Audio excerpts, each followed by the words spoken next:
Gold trusted gold buyers తాకట్టులో ఉన్న బంగారాన్ని విడిపించి ఈ రోజు ఉన్న మార్కెట్ ధరకే కొనబడును. మరిన్ని వివరాలకు సంప్రదించండి 7710777020. ఉమ్మడి ఆదిలాబాద్ జిల్లా ఖానాపూర్కి సంబంధించిన ఎమ్మెల్యే ఎడ్మ బొజ్జ ఉన్నారు, మాట్లాడదాం. ఎడ్మ బొజ్జ గారు, ప్రభుత్వం ఎటకేలకు 42%కి సంబంధించినటువంటి స్పెషల్ ఆర్డినెన్స్ తీరవడానికి సిద్ధమవుతా ఉంది. కాస్త భిన్నాభిప్రాయాలు కూడా ఉన్నాయి ఇతర పార్టీలకు సంబంధించినటువంటి విషయం. వాటన్నిటి గురించి కూడా మాట్లాడదాం. వాటికంటే ముందు ఉమ్మడి ఆదిలాబాద్ జిల్లాకి సంబంధించినటువంటి విషయంలో ఈ మధ్య కాలంలోనే సీతక్క నిజామాబాద్కు షిఫ్ట్ అయ్యారు. ఆమె ఇక్కడ నేను ఉండలేను, నన్ను మార్చండి అనేటువంటిది గతంలో ఆమె కంప్లైంట్ చేసింది. ఎట్లా ఉమ్మడి జిల్లాలో ఎట్లా ఉంది రాజకీయం, ఏమైనా ఇబ్బందికరంగా ఉందా, ఏమనిపిస్తుంది స్థానికంగా ఎమ్మెల్యేగా మీరేం చెప్తారు? ఈరోజు ఉమ్మడి ఆదిలాబాద్ జిల్లాలో రాజకీయ పరంగా చాలా మంచిగా ఉంది, ఎలాంటి ఇబ్బందులు లేవు. సరే, అధిష్టానం అనేది నిర్ణయం తీసుకున్నది. సరే, అక్కడ సీతక్క ఏది ఓపెన్ అయినప్పటికీ కూడా సీతక్క ఉండబట్టి ఆ ప్రాంతంలో ఆదివాసులందరూ కావచ్చు, ఆ ప్రాంతానికి సంబంధించిన వాళ్ళు కావచ్చు, ఎంపీ ఎలక్షన్లో ఏనాడు రాని విధంగా 4 లక్షల పైచిలకు ఓట్లు మేము తీసుకురావడం అనేది జరిగింది. కాబట్టి సీతక్క అక్కడ నిజంగా ఆమె సొంత కాన్స్టిట్యూన్సీని వదిలి కూడా మరి ప్రత్యేకించి ఆదిలాబాద్ కాన్స్టిట్యూన్సీలో, అంటే ఆదిలాబాద్ పార్లమెంట్ ఉమ్మడి ఆదిలాబాద్ జిల్లాలో కూడా ప్రత్యేకించి ఒక్కరోజు కాదు 2 రాత్రులు 3 రాత్రులు ఆ ప్రాంతంలో తిరిగి మరి ప్రత్యేకించి అందరినీ కూడా సమన్వయం చేస్తూ పోయింది. కానీ సరే, అధిష్టానం విషయంలో సరే అక్కకు కూడా కొంత ఇబ్బందులు అయినాయి కావచ్చు. వాస్తవంగా ఆ అక్క కోరుకునేది ఏంటంటే నా కాన్స్టిట్యూన్సీ పార్టీ దగ్గరకు ఉండాలి అనే కోరుకునేది. మొన్న కూడా చేంజ్ చేసేటప్పుడు మాతోడు కూడా అనేది నా ఖమ్మం ఇస్తే ఇంకా బాగుంటుండే, ఎందుకంటే నా కాన్స్టిట్యూన్సీలు వెళ్ళేవాని పక్కన ఆ కాన్స్టిట్యూన్సీ ఉంటుండే అనే ఆలోచన అక్కగారికి కూడా ఉండే. కాబట్టి ఎక్కడైతే ఇలాంటి విషయంలో ఎలాంటి గ్రూప్ నెంబర్ కూడా ఎలాంటి కూడా ప్రాబ్లం కూడా లేవు. అంటే జనరల్గా సీతక్క అంటే సీఎంతో చాలా క్లోజ్ యాక్సెస్ ఉన్నటువంటి వ్యక్తులలో ఆమె టీడీపీ నుంచి వచ్చారు. తర్వాత ఇప్పుడు రేవంత్ రెడ్డి కూడా అక్క అనే పిలుస్తారు. అంత క్లోజ్, ఇంట్లోకి డైరెక్ట్గా వెళ్ళిపోయేటువంటి ఫ్రీడమ్ ఆమెకు ఉంది. ఆమెను ఇబ్బంది పెడితే దాదాపుగా ముఖ్యమంత్రిని ఇబ్బంది పెట్టినట్టుగానే చర్చ. అంటే ముఖ్యమంత్రికి అంత క్లోజ్గా ఉన్నటువంటి సీతక్క విషయంలోనే అక్కడ ఉన్నటువంటి రాజకీయ నాయకులు ఆమె మాట వినకపోవడము, ఆమెను బేఖాతరుగా చేయడము, ఆమెతో ఫోన్లో మాట్లాడడానికి ఇష్టపడకపోవడము, మాకు డైరెక్ట్గా ముఖ్యమంత్రే తెలుసు అనేటువంటి స్టేట్మెంట్ చేయడం, అంటే ఎట్లా అలాంటిది ఏం లేదు. నిజంగా సీతక్కకు ఉన్న ఫ్రీడమ్ ఎవరి దగ్గర వాస్తవంగా ఉండదు. ఇంకొకటి, సీఎం గారిని ఆమె ఇబ్బంది పెట్టాల్సిన అవసరం కూడా లేదు. సీఎం ఎలాంటి ఇబ్బంది కూడా ఎలాంటి పిడి కూడా పెట్టలేదు. వాస్తవంగా సరే, సీతక్క గారికి కూడా నేను ఇంతకుముందు కూడా చెప్పిన, ఇంతకుముందు వచ్చినప్పుడు కూడా మేము కూడా కైలాస్ నేత గారు కావచ్చు, మన రియాజ్ గారు కావచ్చు, మేము కూడా మాట్లాడడం అనేది జరిగింది. వాస్తవంగా అక్కడ ఎలాంటి ఇబ్బంది లేవు. ఇప్పుడు సీతక్క రేవంత్ రెడ్డి గారికి దగ్గర అయినప్పటికీ కూడా రేవంత్ ఆమె మార్చడంలో కావచ్చు, ఇంకేమైనా కావచ్చు, ఇప్పుడు అధిష్టానం డిసిషన్ తీసుకుంటుంది కదా. మీనాక్షి నటరాజన్ గారు కావచ్చు, అదేవిధంగా మహేష్ కుమార్ గౌర్ కావచ్చు, అది మిగతా వాళ్ళందరూ కూడా డిసిషన్ తీసుకోండి. సరే, అక్క కూడా రిక్వెస్ట్ పెట్టింది కావచ్చు. ఎందుకంటే ఆదిలాబాద్ అనేది చాలా చివరి జిల్లా, అందరికంటే చాలా దూరమైన జిల్లా. ఒక ఆడది కూడా కొంత రావడం పోవడం ఇబ్బంది కలిగి ఉండొచ్చు. అలాంటిది అయితే ఏం లేదు. సీఎం గారు ఆమెను మార్చాలనో లేకపోతే ఆమె మీద వ్యతిరేకతను ఇంకే అలాంటి కారణాలు అయితే ఇలాంటివి కూడా లేవు. అంటే ఆదిలాబాద్ జిల్లా అంటేనే కోయ, గోండు, ఆదివాసీలు వీళ్ళంతా ఉండేటువంటి ప్రాంతము. వారి సమస్యలు సీతక్కకు తెలిసినంతగా ఎవరికి తెలిసేటువంటి అవకాశం లేదు వాస్తవానికి చెప్పాలంటే అక్కడ. ఎందుకంటే ఆమె నేపథ్యం నుంచి వచ్చారు కాబట్టి ఏ చిన్న సమస్య ఉన్నా, మీరు ఇందాక అన్నారు ఫ్రీడమ్ ఉంటుంది ఆమె దగ్గర అనేటువంటిది. అట్లాంటప్పుడు ఆమెను కొనసాగించేటువంటి అవకాశం ఉన్నా నన్ను మార్చండి అని చెప్పుకునేటువంటి సిచ్యువేషన్ ఏర్పడదు అక్కడ.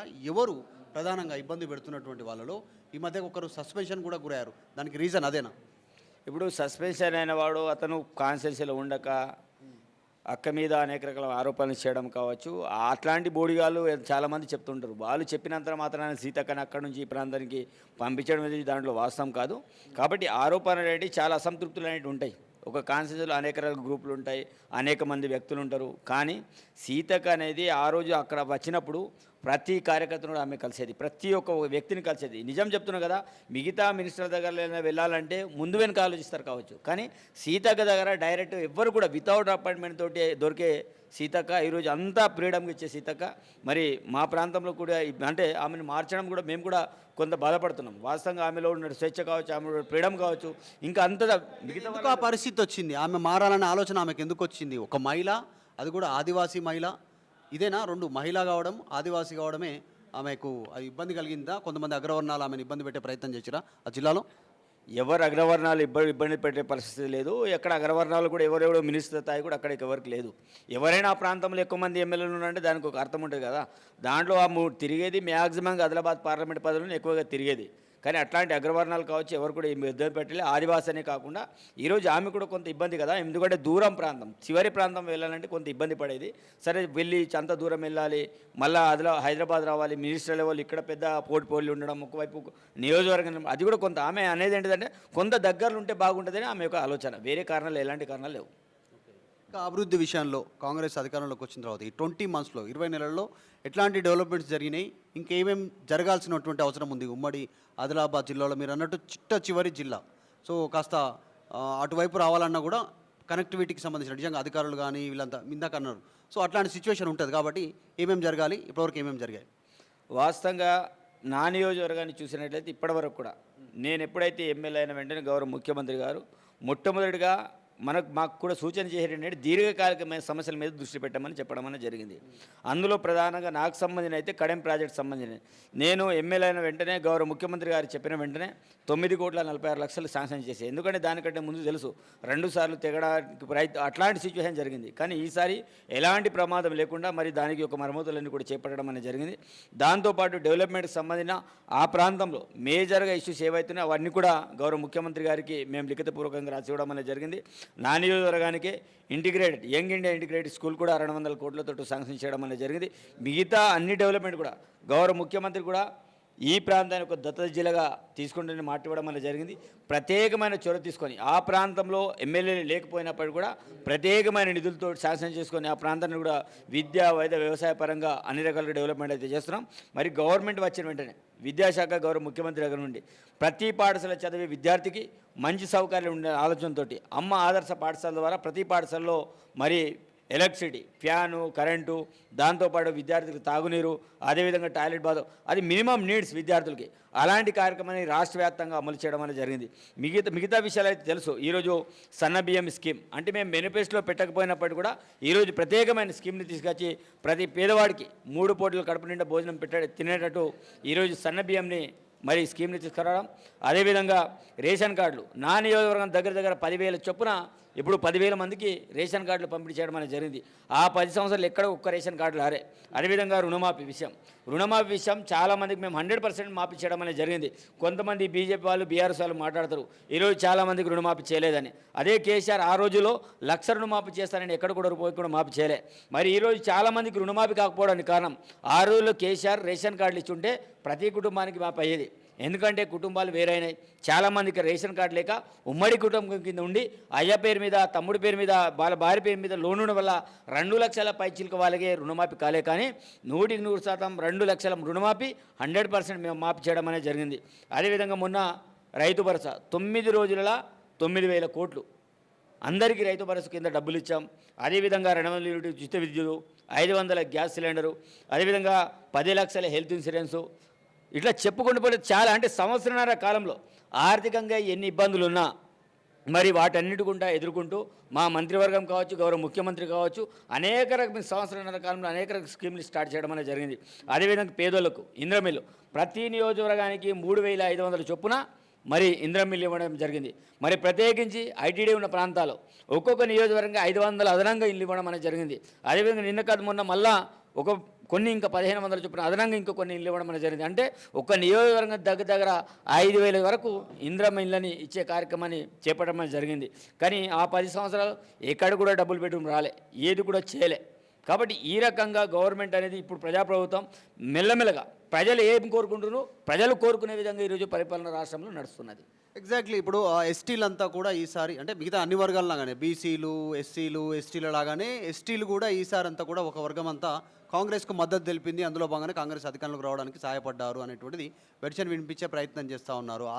ఎస్టీల నుంచి ఆదివాసీ మహిళగా సీతక్కకు అవకాశం దొరికితే లంబాడాలకు కూడా మంత్రివర్గంలో అవకాశం ఇవ్వాలి అనేటువంటి డిమాండు ఉంది. త్వరలో పెద్ద భారీ బహిరంగ సభకు ప్లాన్ చేస్తూ ఉన్నారు.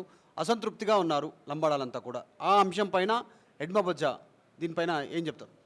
ఈరోజు బయట వ్యక్తులు మాట్లాడుతున్నారు, ఏ లంబాడి సోదరులు కూడా అసంతృప్తిగా లేరు. ఈరోజు వాళ్ళకి ప్రత్యేకించి డిప్యూటీ స్పీకర్ పదవి కావచ్చు, దాంతోపాటు మరి ఎమ్మెల్సీ కావచ్చు, మిగతా ఇట్లా ఒకవైపు పొలిటికల్ ఒకవైపు బ్యూరోక్రాట్స్ వైపు చూసినా చాలా పెద్ద ఆఫీసులలో ఐఏఎస్ ఆఫీసర్లుగా వాళ్ళని మంచి హోదాల్లో కూడా పెట్టడం అనేది జరిగింది. ఎక్కడ కూడా మాట్లాడలేదు. ఇది ఒక మా మధ్య ఏదో కాంట్రవర్సీ పెట్టడానికి, ఒక కాంట్రవర్సీకి సంబంధం లేకుండా ఇప్పుడు ఆల్రెడీ ఎస్సీలలో ఉప ముఖ్యమంత్రి 2 మంత్రులు అంటే మొత్తం మంత్రివర్గంలో 3కి అవకాశం, ఒకళ్ళు స్పీకరు, 4కి అవకాశం దక్కింది అన్ని రకాలుగా కూడా. సో అట్లా ఆ ఆప్షన్ వైజ్గా చూస్తే లంబాడాకు కూడా ఒకరికి ఇవ్వాలనేటువంటి డిమాండ్ ఉంది. వాళ్ళు లెటర్ రాశారు అధిష్టానానికి, ఇస్తే బాగుంటుందా ఏంటి? ఎమ్మెల్యే ఎడ్మ బొజ్జ ఏం చెప్తారు? 100% ఈరోజు వాళ్ళు కోరుకునే విధంగా అధిష్టానం నిర్ణయం తీసుకుంటుంది. ఈరోజు నేను చెప్పినంత మాత్రాన మంత్రి పదవులు రావు. నేను ఎవరిని కూడా తిరస్కరించడం లేదు. ఏ డిసిషన్ తీసుకున్నా పీసీసీ అధ్యక్షుడు మహేష్ కుమార్ గౌడ్ గారు, మీనాక్షి నటరాజన్ గారు, అదేవిధంగా అధిష్టానం, అదేవిధంగా వారంతా కూడా ముఖ్యమంత్రి వాళ్ళంతా కూర్చొని డిసిషన్ తీసుకుంటారు. ఇప్పుడు ఆ నిర్ణయంలో మనం వద్దని ఇంకేదో కావాలనే కాన్సెప్ట్ చెప్పడం ముఖ్యం నేను కాదు. కాబట్టి అది వాళ్ళు కోరుకోవడంలో తప్పు లేదు. వాళ్ళు కోరుకుంటే వాళ్ళు ఇవ్వాలనుకుంటే తప్పకుండా మంత్రివర్గం అంతా వాళ్ళంతా చర్చించుకొని ఇచ్చేస్తుంది. దాంట్లో ఎలాంటి సందేహం లేదు. రాష్ట్రంలో ఎట్లా అనిపిస్తూ ఉంది 42% రిజర్వేషన్ ఖరారు చేసిన తర్వాత? అంటే ఆర్డినెన్స్ తీసుకొస్తామంటున్నారు, ఇంకా గవర్నర్కి పంపుతామంటున్నారు. అది క్లారిటీ 2 రోజుల్లో మండే వరకు క్లారిటీ వస్తుంది అంటున్నారు. అసలు ఏం జరగబోతుంది, దాని ఎఫెక్ట్ ఎట్లా ఉంటుంది ఎడ్మబోజ గారు? ఈరోజు 42 రిజర్వేషన్ అనేది అది ఒక గొప్ప చారిత్రాత్మక నిర్ణయం. అంటే ఏ రాష్ట్రం ఎవరు కూడా తీసుకునే నిర్ణయాన్ని రాహుల్ గాంధీ గారు చెప్పిన ఏదైతే విజన్ ఉందో ఆ యొక్క విజన్ని గౌరవ ముఖ్యమంత్రి రేవంత్ రెడ్డి గారు అమలు చేస్తున్నారు. ఈరోజు 42 రిజర్వేషన్ తోటి ఈరోజు చాలామందికి బీసీ బ్యాక్వర్డ్ క్లాసెస్ వాళ్ళకి మంచి అవకాశాలు వస్తాయి. ఈ యొక్క నిర్ణయంలో మిగతా పార్టీలన్నీ కూడా సపోర్ట్ చేయాలి. మేమంతా కూడా అసెంబ్లీలో తీర్మానం చేసి మరి కేంద్రానికి పంపడం అనేది జరిగింది. ఒకవైపు బీజేపీ వాళ్ళు దీనికి మద్దతు ఇచ్చే ప్రక్రియ వాళ్ళకు లేదు, వాళ్ళు సపోర్ట్ చేసే పరిస్థితులు లేరు. అందుకే మేము ప్రత్యేకించి రాష్ట్రంలో మంత్రివర్గం అంతా కూర్చొని ఆర్డినెన్స్ల ద్వారా అయినా ఒకవేళ బీజేపీ వాళ్ళు సపోర్ట్ చేయకపోయినా రాకపోయినా మేము పార్టీ పరంగా మిమ్మల్ని డైరెక్ట్గా ఇస్తామని మా అధ్యక్షుడు కావచ్చు, మా సీఎం గారు కావచ్చు స్పష్టంగా చెప్పడం అనేది జరిగింది. దాంతోపాటు మొన్న కూర్చున్న మంత్రివర్గంలో ఆర్డినెన్స్ రూపంలో రిజర్వేషన్ తీసుకొద్దాం, అందరికీ పాలన పంచుతామని ఆలోచన చేయడం అనేది జరిగింది. దీంతో తెలంగాణ రాష్ట్రంలో ఈ బీసీ బిడ్డలందరూ కూడా హర్షం వ్యక్తం చేస్తున్నారు. నిన్ననే ఆల్రెడీ ఆర్ కృష్ణయ్య గారు బీసీ ఉద్యమం చేపట్టే వాళ్ళందరూ కూడా గౌరవ ముఖ్యమంత్రి దగ్గర వెళ్ళి అతనికి ప్రత్యేకమైన ధన్యవాదాలు కూడా తెలియజేయడం అనేది జరిగింది. దీనివల్ల చాలా నిమ్న వర్గాలకి ఒక మంచి జరుగుతుంది ఇస్తామని నేను తెలియజేస్తున్నాను. స్థానిక సంస్థలు ఎట్లా ఉండబోతుంది దీని రిఫ్లెక్షన్? స్థానిక సంస్థలు 100% మేము అన్ని చోట్ల విజయం సాధిస్తాం, దాంట్లో ఎలాంటి సందేహం లేదు. ఈరోజు బీజేపీ వాళ్ళకి బీఆర్ఎస్ వాళ్ళకి ఓట్లు అడిగే హక్కు కూడా వాళ్ళకి లేదు. ఎందుకంటే ఏ బేస్ మీద వాళ్ళు ఓట్లు అడుగుతారు? ఇప్పుడు బీఆర్ఎస్ వాళ్ళు కావచ్చు, బీజేపీ వాళ్ళు ఏమని ఓట్లు అడిగే హక్కు వాళ్ళకి ఏముంది? ఈరోజు బీజేపీ వాళ్ళు ఏదో మల మధ్య చిచ్చు పెట్టే ప్రయత్నం చేస్తారు. అదేవిధంగా బీఆర్ఎస్ వాళ్ళు క్షేత్రస్థాయిలో పోయి ఏం తులం బంగారం ఏమైందని ఒకరు మాట్లాడతారు, లేకపోతే పెన్షన్ ఏమైంది ఇంకొకరు మాట్లాడతారు. 100% తులం బంగారం ఏ రోజు ఇవ్వాలో ఆ రోజు మేము ఇస్తాం. అదేవిధంగా పెన్షన్ ఏ రోజు స్టార్ట్ చేయాలో మేము స్టార్ట్ చేస్తాం. సంవత్సరాల కాలంలో మేము ఎన్ని రకాల స్కీములు స్టార్ట్ చేస్తాం ఒకసారి వాళ్ళు గుర్తు చేయాలి. మరి వాళ్ళు అనేక రకాల హామీలు ఇచ్చిండ్రు కదా. దళితులకు 3 ఎకరాల భూమి ఇస్తామని చెప్పిండ్రు, దళితుల్ని సీఎం చేస్తామని చెప్పిండ్రు, నిరుద్యోగ భృతి ఇస్తామని చెప్పిండ్రు, అదేవిధంగా రైతులందరికీ ఉచిత ఎరువులు ఇస్తామని చెప్పిండ్రు, 1,00,000 రుణమాఫీ చేస్తామని చెప్పిండ్రు, అదేవిధంగా డబుల్ బెడ్రూమ్ ఇల్లు ఇస్తామని చెప్పిండ్రు. ఎవరికి ఏం చేశారు? అంటే సరే వాళ్ళకి 10 సంవత్సరాల అవకాశం ఇచ్చాం. 10 సంవత్సరాలు ఎవరు కూడా ఏం చేయలేకపోయారు, ఉద్యోగాలు కల్పించలేకపోయారు. మేము సంవత్సరాల కాలంలో 60,000 పైచలకు ఉద్యోగాలు కల్పించినాం. అదేవిధంగా మేము ఏవైతే చెప్పిన మాట ప్రకారం రేషన్ కార్డులే కావచ్చు, మహిళలకు ఉచిత బస్సే కావచ్చు, 500 గ్యాస్ సిలిండరే కావచ్చు, అదేవిధంగా ఇందిరమ్మ ఇల్లే కావచ్చు, మేము సంవత్సరాల కాలంలో ఆర్థికంగా ఇబ్బందులు ఉన్నప్పుడు ఇన్ని చేశాం. చెప్పడానికి ఈరోజు ఓటు అడిగే కేవలం కాంగ్రెస్ పార్టీకి ఉంది తప్ప బీజేపీ బీఆర్ఎస్ వాళ్ళు ఎక్కడ కూడా హక్కు లేదు. 100% లోకల్ బాడీస్ కావచ్చు, మున్సిపాలిటీ కావచ్చు, అన్నీ కూడా మేమే గెలవబోతున్నాం. ఒకవైపు కవిత మద్దతు తెలుపుతూ ఉంది వచ్చే ఆర్డినెన్స్కి కానీ 42% రిజర్వేషన్ పైన, బీఆర్ఎస్ వ్యతిరేకిస్తూ ఉంది. కేటీఆర్ వీళ్ళంతా నెగిటివ్ కామెంట్ చేశారు. బీఆర్ఎస్కి సంబంధించినటువంటి వాళ్ళు సీఎం దిష్టిబొమ్మ దగనం చేశారు. ఇప్పుడు కవితకి రిజర్వేషన్కి ఎలాంటి పొందన కూడా లేదు.